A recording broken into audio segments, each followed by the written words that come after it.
Okay, well, you're not going to love what it looks like out there today because we're hanging on to the inversion.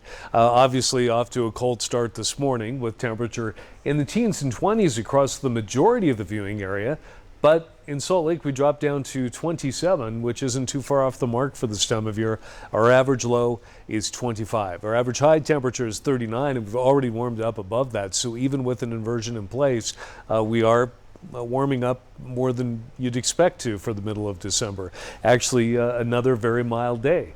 It might not feel like it right now in Logan, where it's still freezing at 32, but you have made it up to 40 in Price, still hovering in the mid-20s in Elko, mid-40s currently in St. George. Looking out from the Old Mill camera, sunny start to the afternoon, but as the inversion continues, air quality continues to get worse, and it's such a murky view that at this point it's tough to even make out the ridgeline of the Okra Mountains there. Air quality is forecast to be moderate in Salt Lake Valley, not only today but also into tomorrow. But the longer the inversion lasts, the more the pollution builds, more likely to become unhealthy for sensitive groups by the end of the weekend, if not a little bit before that.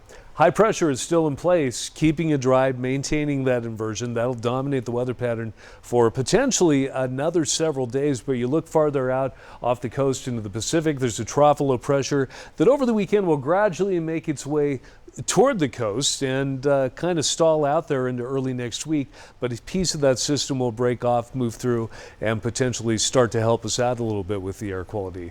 But until that happens, if you want to break, you either just have to get out of the northern valleys, head up into the mountains where you can breathe a little bit easier. Hazy sunshine in Salt Lake City today, with our temperature climbing into the low 40s, if not even a little bit above that. Very similar along the rest of the Wasatch Front. 35 in Logan. You'll make it up to 45 in Delta, hover near 50 later on in both Moab as well as Blanding, and a high of 57 expected in St. George. And there are a few mid and high level clouds that are moving into that part of the state, but otherwise mostly sunny. Clear skies tonight. Great news if you're getting away from the city lights and the valley haze to see the meteor shower, even though it's already past its peak, but it continues till December 24th. We'll drop down into the mid-20s in Salt Lake City tomorrow morning, down into the mid-teens in some of the western valleys. You'll cool off to 22 in Cedar City and a low of 25 expected in St. George. This weekend, temperature will climb a little bit. You'll make it near 60 in lower Washington County. Clouds will be increasing early next week, and while that doesn't look like it'll impact the afternoon temperature, it'll keep it above freezing in the mornings, which is great news for this time of year. And in Salt Lake City, it's going to be sunny near 40 tomorrow, but will gradually be warming up with the southerly flow as well. All the way up near 50 by Tuesday. Clouds will be increasing at ahead of a weak weather system that's going to bring a chance of light precipitation as that weak storm moves in on Wednesday. That should weaken the inversion, but very likely not scour out the bad air. It's still lingering.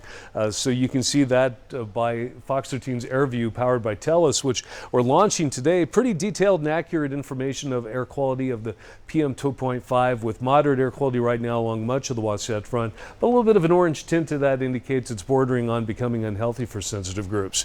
Now looking farther north, you can see there aren't as many readings. That's because there are fewer monitors in that area. And that's where you come in. We need to expand the network, and the low-cost monitors can be purchased and installed either inside or outside your home. Now, in transparency, we're showing you how the data is gathered and the sensors used, but we'll also be providing the data for areas as part of our weather public service reporting for where there are existing sensors, including right here at Fox 13. We spoke with a man living in South Jordan who uses the system, and he says it's improved his family's life.